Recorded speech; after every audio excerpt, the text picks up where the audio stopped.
नमस्कार मैत्रिणींनो, मी उज्ज्वला रेसिपी मराठीमध्ये आज आपण ज्वारीच्या पिठापासून पौष्टिक असा नाश्त्याचा प्रकार पाहणार आहोत.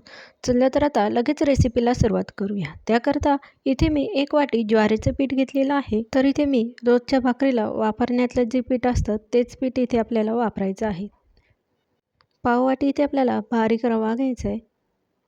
अर्धी वाटी इथे मी दही घेतले. शक्यतो दही हे आपल्याला ताजंच वापरायचं आहे. आता हे सर्व जिन्नस आपण एखाद्या मोठ्या भांड्यामध्ये काढून घेऊयात.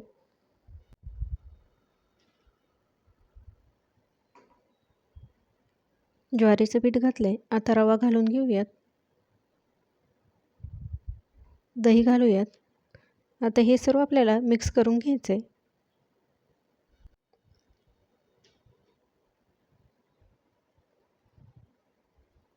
आता यामध्ये आपल्याला 1 ग्लास पाणी घालायचं आहे. थोडे थोडे करून आता आपण यामध्ये पाणी घालून घेऊयात.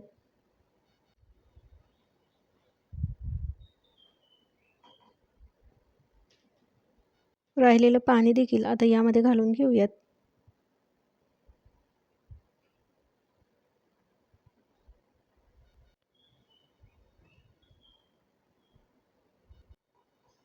अजून राहिलेलं थोडं पाणी आहे ते देखील यामध्ये घातलंय. रवा घातल्यामुळे इथे पाणी पटकन शोषलं जातं. त्याकरता इथे आपल्याला पाणी हे 1 ग्लास लागणार आहे.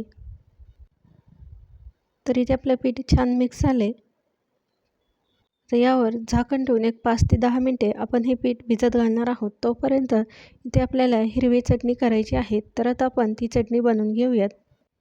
तर इथे मी सुके खोबऱ्याचे काप घेतले. तुम्ही इथे ओलं खोबरं देखील वापरू शकता. शेंगदाणे घेतले, डाळ्या घेतल्यात, कोथिंबीर घेतली, जिरे, थोडेसे लसूण पाकळ्या 2 ते 3, थोडंसं आलं, 3 ते 4 हिरव्या मिरच्या, 5 ते 6 कढीपत्त्याची पाने घेतलीत, कोथिंबीर घेतली.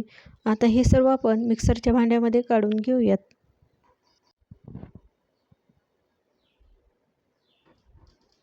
तर यामध्ये चवीनुसार मीठ घालायचे, थोडीशी साखर घालायची, अर्धा लिंबाचा रस घालायचा आहे, थोडंसं पाणी घालून आता झाकण लावून हे मिक्सरला बारीक असे वाटण तयार करून घेऊयात.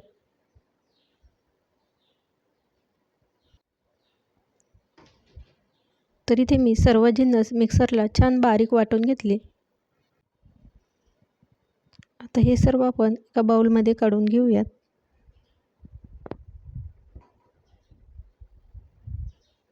तर इथे तुम्हाला चटणी किती दाटसर हवी त्यानुसार यामध्ये पाणी घालायचं. तर मिक्सरच्या भांड्यात थोडेसे पाणी घालून ही देखील चटणी आपण यामध्ये घालून घेऊयात. तर यावर आता आपण फोडणी घालणार आहोत. त्याकरता गॅसवर इथे मी फोडणीची पळी ठेवली. आता यामध्ये 2 ते 3 चमचे तेल घातले. तेल गरम झालं की यामध्ये 1 चमचा मोहरी घालायची, अर्धा चमचा जिरे घालूयात. जिरे मोहरी छान तडतडल्यानंतर यामध्ये कढीपत्त्याची पाने घातलेत 5 ते 6. गॅस बंद करायचा आहे. 1 सुकी लाल मिरची घातली. तयार केलेली फोडणी आता आपण चटणीवर घालूयात. तर अशा पद्धतीने इथे आपली हिरवी चटणी तयार झाली. तयार झालेली चटणी आता आपण साईडला ठेवून देऊयात. तर इथे आपल्याला फोडणी घातल्यानंतर चटणी मिक्स करून घ्यायची. 10 मिनिटे झालेत. आता यावरचे झाकण काढून बघूयात. तर इथे आपलं पीठ छान असं फुललं आहे, तुम्ही बघू शकता. तर इथे बॅटर खूप दाटसर वाटलं तर अगदी थोडंसं यामध्ये पाणी घालून हे मिक्स करून घेऊयात. आता या पिठामध्ये आपण कट केलेल्या काही भाज्या घालणार आहोत. तर इथे तुम्ही आवडीप्रमाणे कोणत्याही भाज्या वापरू शकता. तर इथे मी 1 बारीक चिरलेला कांदा घेतला आहे, 2 ते 3 हिरव्या मिरच्या कट करून घेतल्या, 1 शिमला मिरची कट करून घेतली, अर्धा टोमॅटो कट करून घेतला आहे, बारीक चिरलेली कोथिंबीर घेतली. ते सर्व यामध्ये घालणार आहोत. हवं असेल तर यामध्ये तुम्ही गाजर किंवा बीट देखील वापरू शकता. तर माझ्याकडे जेवढ्या घरात भाज्या होत्या तेवढ्या यामध्ये मी घातले. भाज्या घातल्या की आता यामध्ये लगेचच आपण काही जिन्नस घालणार आहोत. तर इथे मी अगदी 3 चिमूट खायचा सोडा घेतला आहे. तर यामध्ये आपण ज्वारीचं पीठ वापरल्यामुळे अगदी यामध्ये थोडासा सोडा वापरायचा आहे. चवीनुसार मीठ घालूया.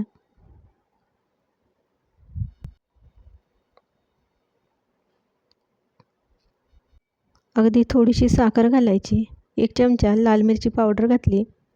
तर यामध्ये आपण सांबार मसाला देखील वापरणार आहोत. त्याकरता इथे मी 2 चमचा सांबार मसाला घेतला आहे. यामुळे आप्याची चव किंवा इडली जी आहे ती खूपच छान लागते. आता हे सर्व छान मिक्स करून घेऊयात.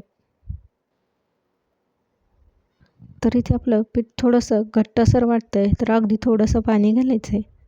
पाणी घालून आता हे सर्व मिक्स करून घेऊयात. तर इथे बॅटर आपल्याला खूप असं पातळ ठेवायचं नाही. तुम्ही इथे बघू शकता अशा पद्धतीने ते आपल्याला बॅटर तयार करून घ्यायचे. तर इथे मी गॅसवर फोडणी द्यायची पळी असते ती ठेवली. आता यामध्ये अगदी थोडंसं तेल घालायचं आहे.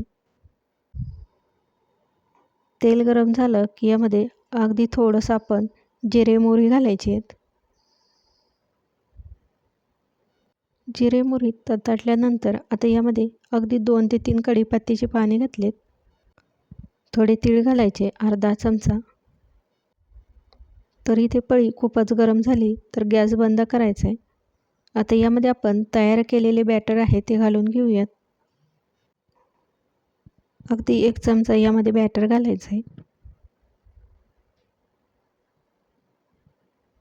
नेहमीच आपण इडली वगैरे खातो तर वेगळा असा प्रकार झटपट तयार होणारा पळीमध्ये करून बघा, खूपच छान असा लागतो.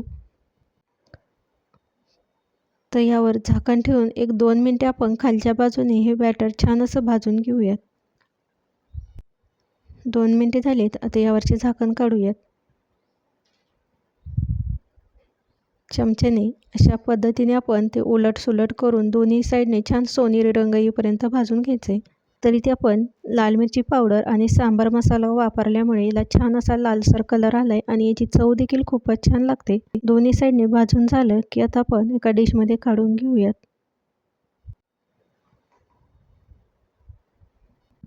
तर राहिलेल्या बॅटरपासनं आपण इथे सर्व इडल्या तयार करून घेतल्या. एका डिशमध्ये काढून घेऊयात. तर सोप्या पद्धतीने झटपट असा पोटभरीचा ज्वारीच्या पिठापासून आपण नाश्ता तयार केला आहे. आता हा आपण हिरव्या चटणीसोबत सर्व करणार आहोत. तर अशा पद्धतीने इथे आपल्या ज्वारीच्या पिठापासून पौष्टिक असा नाश्ता तयार झाला आहे. तर हे तुम्ही लहान मुलांच्या टिफिनला देखील देऊ शकता. अतिशय सोप्या पद्धतीने आणि घाईगडबडीत देखील हा पदार्थ पटकन असा होणार आहे. खूपच सॉफ्ट असे इथे वडे तयार झाले. तर आजची रेसिपी आवडली असेल तर रेसिपीला जास्तीत जास्त शेअर करा, लाईक करा व चॅनलला सबस्क्राईब करा. रेसिपी बघितल्याबद्दल धन्यवाद.